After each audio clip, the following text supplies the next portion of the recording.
You're listening to The Phillip Jordan Show.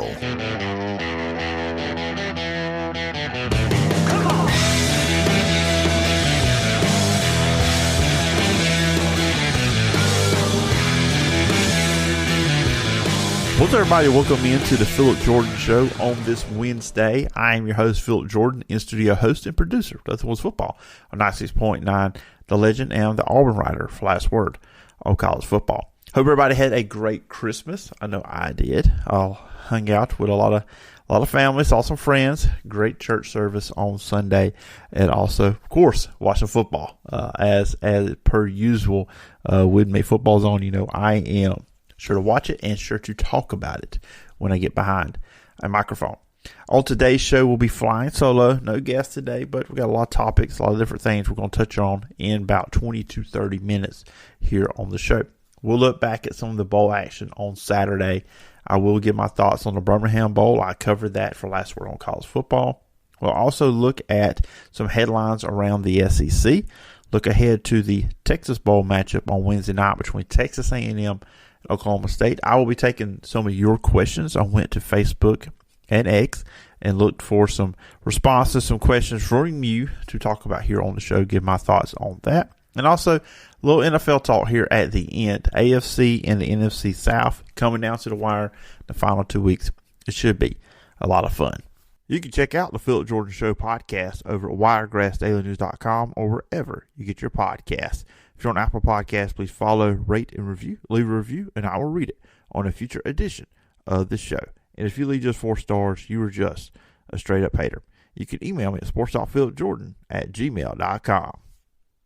All right, let's kick things off by talking about the Birmingham Bowl that was played on Saturday, where Troy lost 17-10.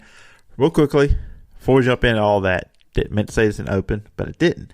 But I do appreciate anybody that checked out the Monday Best of edition with Coach Al Borges.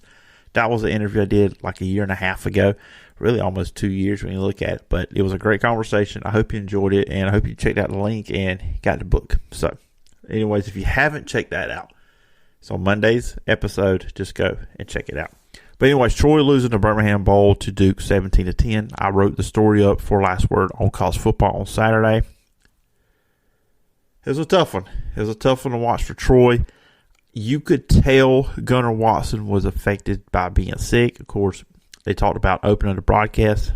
There was a few players from Troy that got hit with basically a stomach bug. Gunnar Watson got hit basically 36, 48 hours before the game.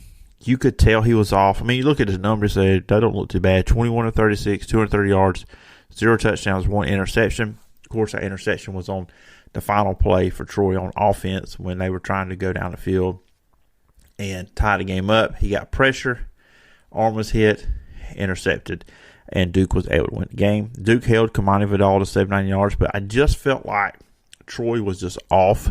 And I don't really think it's because John Sumrall wasn't there. I just think there was a lot of adversity for the team this weekend. When your quarterback's not feeling well, he's probably not thinking like you normally would think. Like, the mind is not clicking where it needs to click. And they couldn't go to the backup because he had it too. I think Gunnar Watson had a tough, gutsy performance. But you could also tell, especially there in the first half, he was not well. Now, Troy opened the game up with a punt. But 2 plays later, quarterback for Duke, Grayson Loftus, he was sacked by T.J. Jackson, and Dale Pettis recovered. It looked like Troy had a big momentum here. It looked like they were about to score when Kamani Vidal scored a touchdown, but they got taken away due to a holding penalty. And then Scott Taylor and Renfro could not make the 47-yard field goal. And it felt like for Troy, that was also a theme of the game. 3 turnover on downs. There was a lot of times they would get the midfield, get a little bit past that, but they weren't quite a field goal range, and a mistake would happen, or just something that Troy has not done all year, that would happen, and then it would set them back. And then there was a couple drives, like early in the drive, they'd be running the ball, getting it going with Kamani Vidal, but then they get away from it, and they throw the ball like 4 or 5 times in a row. Then again, they'd have to punt or turn over down. So I think there was some unevenness there with Troy, too, in the way they were kind of attacking offensively. But you got to give credit to Duke. They won the game. Their quarterback, Grayson Loftus, wasn't, I won't say he was great, but he was solid. And we'll see what happens with him because of Malik Murphy from Texas is transferring in to Duke. But Loftus was 19 to 29 for 183 yards. He threw to one interception. They kind of gave Troy some life there toward midway, there in the fourth quarter. As a team, they rushed for 147 yards, pretty much a three-headed monster there. So Duke did well. They did well defensively. Look, as much as I want to hammer home that Gunnar Watson wasn't himself, you can also need to give credit to Duke defense. And they won the game to get to 7-5. Troy drops to 11-3. We'll see what happens with Jared Parker. But Troy has got a good foundation. This thing is not broken like it may have been a few years ago after Chip Lindsey had left and Johnson Rock come in. But still, that's a tough pill to swallow for Troy, especially with how the season had gone for you. But I just kind of have to wonder if Gunnar Watson was healthy, if he hadn't got the stomach illness or was sick. You would got to wonder how that game would have went. Then just real quick touch on this because mainly because we did talk to JT Crabtree, the radio voice of South Alabama, last week. They blew out Eastern Michigan 59-10. This game was never in doubt. It was never a game. This is the first ever bowl win for South Alabama. They improved to 7-5. Obviously, probably a disappointing year for South Alabama. This was a team coming in. You thought maybe if they could have beat Tulane in the opener, they could have got to the top 25. Carter Bradley, quarterback, coming back. Damian Webb. All the receivers had coming back. Defense, they had most of their starters from last year, a 10-win team, come back. So you figure, okay, this would be a team that competes with Troy for the Sun Belt title. Didn't happen. 6-6 regular season. They end the year at 7-6. But they dominated here. 627 yards for them to only 150 yards for Eastern Michigan. Carter Bradley did not play in this game. That was one of the big questions I had last week talking to JT Crabtree. But other quarterbacks, Gio Lopez, he was 14-19 for 192, 3 touchdowns. He also had 88 yards on the ground. Desmond Trotter was 9-17 for 115 yards, 1 touchdown, 1 interception, and 27 on the ground. He had a rush touchdown as well. South Alabama overall had 320 yards rushing. And then also Eastern Michigan only 150 yards, 73 passing, 77 rushing, which of course their quarterback throughout the season was not there. He's gone from the team. So that is kind of like where it was at. Like it's a dominating win by South Alabama. They were playing this game at home, even though they were the road team in the 68 Ventures Bowl game. But South Alabama, comfortable, you're at home, and had a dominant victory. Sadly, though, this game also had a lot of attention after it because of what happened when defensive back Corey Hernandez for Eastern Michigan basically sucker punched Jamarian Burt from behind. A brawl ensued. There was boos. It just the alma mater was playing for South Alabama, and it really took away from a really, really good moment there in the game. To talk about that incident, the Vice President and Director of Athletics there at Eastern Michigan, Scott Weatherby, had this to say. And this is up on their social media. We strongly condemn the actions of some of the student athletes on the EMU football team in the ugly incident that took place following last night's 68 Ventures Bowl. We are deeply upset and embarrassed by what happened. Their conduct does not reflect the great pride and high standards we place on the game and our program, and the expectations for good sportsmanship and exemplary conduct of student athletes on and off the field. What happened was completely unacceptable. We apologize to the Eastern Michigan University community and to the South Alabama team and their fans. I have been in contact with South Alabama Director of Athletics Joe Erdman to express our sincere apologies, and Coach Creighton has done the same with Coach Kane Womack. We are committed to sharing information and video to fully understand all that occurred. As Coach Creighton stated in the postgame press conference, there is absolutely no place for this kind of incident in the Eastern Michigan University football program. University President James Smith and I have been in contact with Mid-American Conference Commissioner Dr. John Steinbrecher, and we are committed to working jointly to investigate the incident in accordance with the institutional and conference policies. We are continuing to review the situation and the conduct of student athletes involved, and will take appropriate action as more information is gathered. And look, I'm not going to spend too much more time on this, but I will say this: just watching the video and 59-10 game, and football's emotion. You just got blown out, embarrassed. Really, it wasn't a good game for Eastern Michigan all the way around, including and especially with this happening. I kind of wonder, was there something, because he went for a beeline for that one player on South Alabama. So I just wonder, was there something said between the two during the game? That's just my thought. And look, you're highly emotional. You just got blown out. Nothing really went your way in the game. So I don't know. Well, I mean, perhaps we'll find out at some point later on. The Sun Belt, they're 4-7 in bowl games. Of course, we're going heavy in Sun Belt. Look, this is the conference Troy is in. Now, Texas State and Rice are playing as I am recording this podcast on Tuesday evening. So, and I might talk about that a little bit later in the week because TJ Finley, former Auburn quarterback, played for Texas State. But the rest of the Sun Belt on Saturday, Northern Illinois, kind of controversial ending with Arkansas State, the Camellia Bowl. They won that one 21-19. That drops Arkansas State to 6-7. Air Force defeated James Madison 31-21. So this kind of puts a damper on James Madison's season, dropping to 11-2. Georgia State beat Utah State 45-22 for 7-6 season.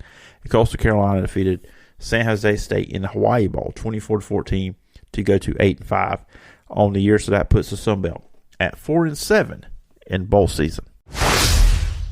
96.9 The Legend is your connection to classic country legends. But Digio Strategies has other options too. News Talk 103.9 is your source for America's top news and entertainment shows like Rick and Bubba in the morning, Glenn Beck from 9 till 11 a.m., and Clay Travis and Buck Sexton middays from 11 a.m. till 2 p.m. Sean Hannity, Lars Larson, Ben Shapiro, Matt Walsh, and others fill your day with the latest news and views from America's top conservative voices. America at Night and Coast to Coast AM keep you company and connected throughout the night. Plus, Fox News, the Alabama Radio Network, and Wiregrass Daily News keep you informed with national, international, state, and local news. And with more musical choices like All the Hits 106.7 KMX, Today's Country 95.5 WTVY, and Music 107.7. Digio Strategies gives you more choices and more variety. Listen on air, online, and on our apps. 96.9 The Legend is just the beginning. All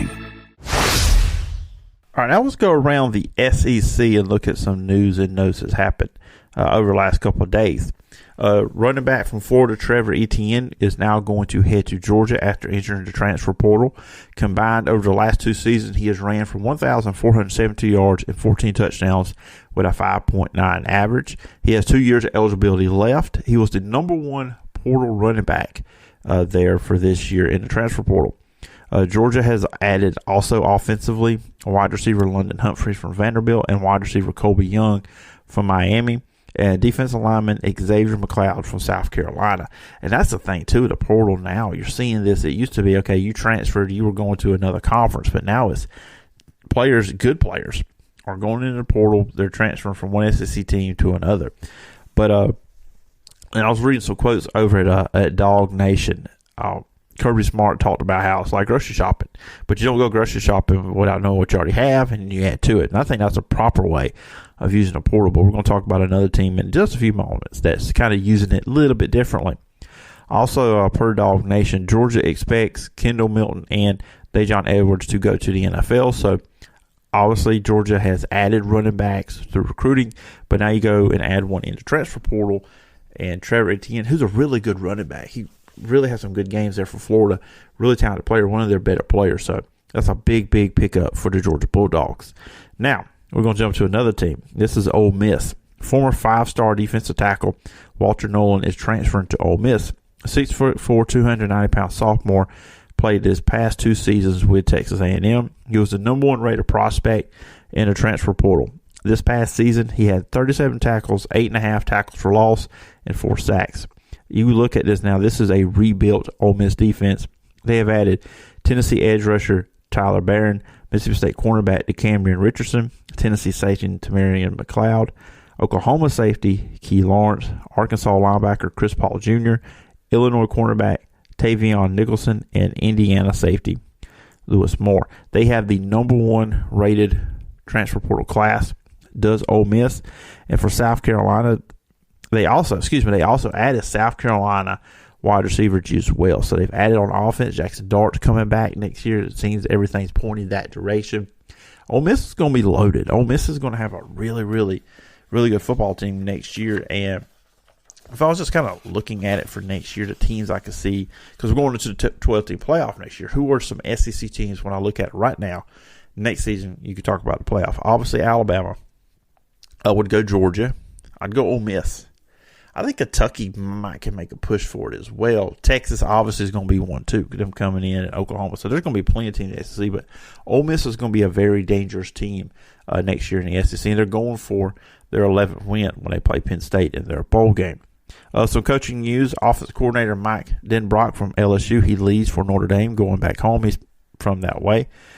I got a lot of questions here, but you look at Mike Denbrock this past year. LSU was the best offense in the SEC. One of the best offenses in college football, if not the best. 547.8 yards per game. Of course, the year that Jake Daniels had, throwing for 3,812 yards, 40 touchdowns, 4 interceptions, 72%. And then rushing for over 1,000 yards, 10 touchdowns. I believe it's the second leading rusher in the SEC.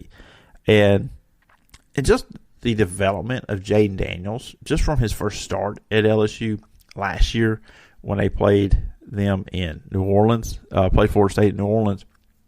To me, when I saw him play the first half of last season, I looked at the quarterback that he was one read and run. That was his instinct. That's what he was going to do. But he really developed last year as a passer, and he got more confident. He saw it in the spring, and now I did it this year. And just the ability, obviously having 2 future NFL wide receivers, that does help. But still, big improvement from Jaden Daniels, what he did there at LSU at quarterback. And big get for Marcus Freeman. Let's see what he can do with Riley Leonard at quarterback. Of course, with LSU, Mike Denbrock, he's replacing Jared Parker, who's now at Troy, which Riley Leonard committed to when Parker was OC, but now he's getting Mike Denbrock. We saw what he did with Jaden Daniels. Now, Riley Leonard's a good athlete. He really is. I mean, obviously not the athlete that Jaden Daniels is, but still his running ability. And how is this going to change Notre Dame? Because Notre Dame can kind of be, I'll admit it, kind of boring offensively. But now with him coming in and what he's done in his past too as well, but obviously the most recent thing is with Jaden Daniels. So we'll see. It should be interesting. Big get for Marcus Freeman. What does it mean about Brian Kelly? Is this a indictment on him, or is this also, hey, guys from that way, this be more of a dream situation for him going back to Notre Dame? So I don't know, but it's kind of interesting too as well. What does LSU do going forward at offensive coordinator? SEC Bowls on Wednesday night. You will have the Texas Bowl between Texas A&M and number 20 Oklahoma State. A&M is 7-5 this year. Oklahoma State 9-4. 7 o'clock. The over/under is 54.5. Oklahoma State's a 2.5 point favorite. And I would just say, I'm probably going to lean Oklahoma State in this one just because Texas A&M coaching change and also the players coming and going and stuff like that. I just go with Oklahoma State to take this one. Now I'm going to jump into some questions you guys delivered me because we were supposed to have a guest on the show today. I'm not going to say their name. I'm not going to throw them under the bus or anything like that. Stuff happens. You couldn't get it to work. But so I said, all right, for content, let's go to you guys. Let's go to people I know on social media and see what you had in mind for stuff I could talk about. Dalton Mathis asks, realistic expectations for OU and Texas next year. Realistic expectation. I think it's different for both. I do. I think for Oklahoma, especially now, okay, you lose your quarterback, Dylan Gabriel. You're coming in, and last year didn't go great. You won 10 games this year, but you're coming into the SEC. So when you look at the expectation side of things, I think for Oklahoma, winning 9 or 10 games is possible. That's where you need to go. And then you do that, you're in a position to make the playoff, or you're just right on the outside looking in. Let's just look at the Oklahoma schedule. You open with Temple next year, and then you have Houston. Both those are home games, and you play Tulane as well. And Tennessee comes here. Well, that'll be the big one, how you do against Tennessee. But the first 3, I say you should win. You should be 3-0. You got Tennessee. Then you go to Auburn. We'll see how improved Auburn is. Then you have the Texas game, which is still going to be played in Dallas. You got South Carolina, Ole Miss, which I just talked about. That's going to be a really good team. Maine at Missouri, Alabama at LSU to close out the year. So when we look at that, where are the wins? For sure those are some wins. Temple, Houston, and Tulane, you should win that one. South Carolina put 4, Maine at 5. So that's 5 wins. All right, so that's locked in. Now, who are some teams I think Oklahoma can beat? I think they can beat Tennessee. They can beat Auburn. So that's 7. Texas, that's a toss-up game, just the rivalry in it of itself. At Ole Miss is going to be tough. Missouri, you're probably equal footing with them. So I'm looking probably 9 wins. I think that should be your expectations at Oklahoma for year one because they're still trying to build stuff there with Brent Venables. Now, on the Texas side of things, look, Quinn Ewers is coming back. We know that. And what Steve Sarkisian has built with this Texas team and this year getting to the college football playoff. And I really believe when Nick Saban retires, which is the transition has been there. Yes, I know Alabama beat Georgia this year. You don't have to remind me. I watched the game. I know who won. But I will say this. I do believe with Georgia and Texas, those are the 2 teams that could take over the conference when Nick Saban retires, like the dominant teams. What Kirby Smart's got building there, the number 1 recruiting class. We just talked about some of the transfer guys he's got coming in. What Texas is doing in recruiting right now. Look, nobody has more money and resources than Texas, and in the NIL era that we are in now, that is huge. And just looking at the 2024 Texas schedule for next year, now they open Colorado State, now they go to Michigan week 2. That's going to be a huge week 2 matchup. Texas San Antonio, Louisiana Monroe, Mississippi State. So 4 of the first 5 games, you should win. Then you're off. Then you play Oklahoma. At this moment, do I think Texas is better than Oklahoma? Yes. Then you host Georgia. You have Vanderbilt. You have Florida. You have Arkansas. You have Kentucky. You have A&M. I look at Texas as a 10, 11 wins should be the expectation. And if you get that many wins with this team, you should be in the college football playoff next year. As we head into the 12-team playoff. Next up, Gene McCraney, my Gene. The other teams leaving the ACC, where will they go? Okay, of course, so the big thing is we all know Florida State wants to leave the ACC. Right. That's without a doubt. We'll see where that whole lawsuit, the bickering, we'll see where that goes. Teams I could see leaving the ACC. And look, I don't have inside information. This is just me speculating what I think could happen. So you look at Florida State. And let's just go and let's answer the second part of the question for Florida State. I don't think Florida State goes to the SEC because, and this really goes into the conversation with Georgia Tech, Clemson, and Florida State. They do not bring anything to the SEC because they already have teams in those states. You have Georgia, you have South Carolina, you have Florida. Because usually when you add teams, you're trying to get into a market. Well, the SEC's already in those markets. So to me, I think Georgia Tech's stuck in the ACC. I don't think they would leave. But I look at Clemson and Florida State, their best bet is the Big Ten. Whoever, you never know, the SEC could change. I mean, those are 2 brands, so that is the side of that. But if we were talking about getting into a market for TV purposes, they don't bring that much. I think North Carolina is one to watch, and would Duke follow North Carolina? Or would they be a package deal? Again, the SEC would look at, so we just want to get one of you just get into the state.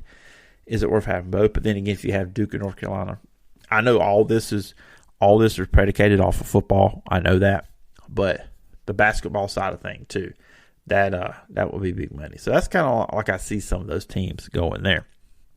Andrew McCleary, what should Auburn see the biggest growth under Freeze for year 2? So, and we're going into this week, and we'll talk later. And for people to know, Matt Lowe, Field of Media, he'll be joining me later in the week. We're going to preview the college football playoff games, but we'll probably get into these weekend bowl games in the SEC. But what will be growth for Auburn under Freeze in year 2? Well, obviously you're 6-6 now. You hope to win this bowl game and go to 7-6. I think a lot of Auburn fans are really excited about that number 7 recruiting ranking. The receivers coming in, maybe Ryan Williams will be another one they can bring in. And I also know a lot of Auburn fans probably not happy that Peyton Thorne's coming back to be your starting quarterback. But look, I get it. He's kind of still your stopgap for Walker White when he's ready, and they really are excited about Walker White. But looking at it, what is growth? Obviously, I think Auburn, if they could win, get to 8 or 9 wins. And you can show okay, we're taking these steps. And then in 2025, that's the year we can maybe really take that leap, contend for the SEC title, potentially get into the college football playoff. But I want to see the team be more consistent. That's going to be a key thing for me. Defensively, honestly, if they stay where they're at, defensively, I think they're good. Just add depth. That's the problem with Auburn's defense this past year. Wasn't the starting 11, just they didn't have a lot of depth behind those guys. But consistency on offense, I think you'll have that with Peyton Thorne. Now, in year 2, look, I am not expecting this guy to lead Auburn to a national championship, but I also say he's got more talent at receiver around him. And look, you say all these are freshmen, and 4, maybe 5 of them. My thing is Auburn just needs 2 of them to be really good. The rest of them be just good. And there you got something. So, and in the running back room, they've got running backs on this team. So, I think Auburn's headed in a very, very good direction. We'll just see how that goes with Peyton Thorne, if he can kind of, where his development is. Because remember, he wasn't with Auburn during the spring. We need to remember that. He was not with Auburn during the spring. So, and then the whole rotate with him, Robbie Ashford, with Robbie Ashford gone, you got to worry about that. All right, last question. This is from Rhett Baxley. Most manageable and unmanageable SEC schedules for 2024. So, Rhett, I'm going to change your question up a little bit. Manageable and unmanageable, it depends on what you think is manageable and where you are. Honestly, Georgia and Vanderbilt are 2 different questions. But Missouri has a very manageable schedule. Open with Murray State, Buffalo, Boston College, Vandy, then you're off. So you should be 4-0 to start. You go to Texas A&M. That team's rebuilding. If Eli Drinkwitz can keep what he's got going from this past year into next year, I think they're better than A&M. And then you play at UMass. So you're 6-0. So then Auburn comes to Missouri. You should be 6-0, in my opinion, at that moment. Then you got Alabama. You're off. Oklahoma. Then you close it out with South Carolina, Mississippi State, and Arkansas. So you're looking at, I think this team can win 9, 10 games once again. So that's why I say Missouri is very manageable. If you get to 10 wins in the SEC, you're in the conversation for the college football playoff. Now for Georgia, I don't think it's unmanageable for Georgia per se, but I'm going to go with tough. I just wanted to kind of change that part of it. The toughest schedule is Georgia compared to just what they've had in the past and what they're going into. They have some losses. They're coming off where they were hoping to win 3 in a row. Obviously not happening. Fact is, they open Clemson. And if you think Clemson's going to be an 8-4 team again next year, you don't know Dabo Swinney. And then you do have Tennessee Tech and at Kentucky. Kentucky has made some big moves here. I think Kentucky's going to be a much more improved team next year. Then you're off. And then you're at Alabama, and then you have Auburn. Mississippi State, then you're at Texas, you're off. Florida, rivalry game. Then you go to Ole Miss, Tennessee, UMass, Georgia. I mean, we look at Georgia, Clemson, at Kentucky, at Alabama, at Texas, at Ole Miss. That is a tough schedule. A lot tougher than what Georgia has had over previous seasons. So they have to, they're not going to be able to coast through the season, but also we got to remember for Georgia, they're going to be a little bit more motivated this year than they were last because they're not defending champions. That complacency won't be there that was there this past year, which I think Georgia showed that from time to time. All right, real quickly, not going to spend a whole lot of time because we're nearing the time. I did want this thing to go 30, 40 minutes, just kind of in a 30-minute range. The AFC and the NFC South in the NFL. Jacksonville, Indianapolis, and Houston in the AFC South are all 8-7. And Jacksonville is a team that is heading in the very wrong direction. Now, the Houston Texans, this was their second straight game playing without C.J. Stroud. They hope they can get him back. The Colts, the fact that they're in this position, how bad they were last year, Anthony Richardson gets hurt early in the year. You're going with Gardner Minshew, which I think Gardner Minshew you can put up as the best quarterback and backup quarterback. Excuse me. Ooh, that was a slip. The best backup quarterback in the NFL. All three of these teams are 8-7. I feel like Jacksonville's sliding. I know Trevor Lawrence is banged up. I also want to say this. Is it okay that we start questioning whether Trevor Lawrence is really this generational talent we thought he was going to be? He has moments where we see it, but then we don't see it. This is year 3, which I know a lot of people just want to give him a mulligan for year 1 because of Urban Meyer. But man, that was not pretty. that was not pretty against the Tampa Bay Buccaneers on Sunday. The Battle of Florida, I was really looking forward to two teams, playoff teams, battling. But, man, I don't know. I look at this division, it's like Jacksonville should be ahead. They were 8-3. We were talking about this team at that point when they were 8-3. This is one that could just be one of the better teams in the AFC. Could this team get home field advantage? Now they're just trying to fight to get to playoffs. Then the NFC South, Atlanta, Tyler Heineke. This is what happens when Atlanta gets it to their playmakers. Good job, Arthur Smith. New Orleans, man, I watched that game on Thursday night with them playing around. And by the way, the Rams, dangerous team. They're at 6 right now. But that is a team playing really well. But looking at the Saints, I mean, they moved the ball in that game on Thursday night against the Rams. Just they kept shooting themselves in the foot. Twice turnover on downs in Rams territory. Derek Carr, he was solid in the game. Not great. He had good numbers. But I'll just say this. They just blew opportunities. The running game was not there. They gave up 458 yards. This was one of the better defenses with New Orleans. This was a team everybody had pegged to win this division when the year started. Atlanta, we'll see. We'll see what happens this week. New Orleans and Tampa do play this week. Tampa's 8-7, win 4 in a row. Baker Mayfield's playing great. He had a great game at Lambeau. One of the better performances you're going to see on the road at Green Bay. And then this past week against Jacksonville, it was great. Him and Mike Evans are really working together well.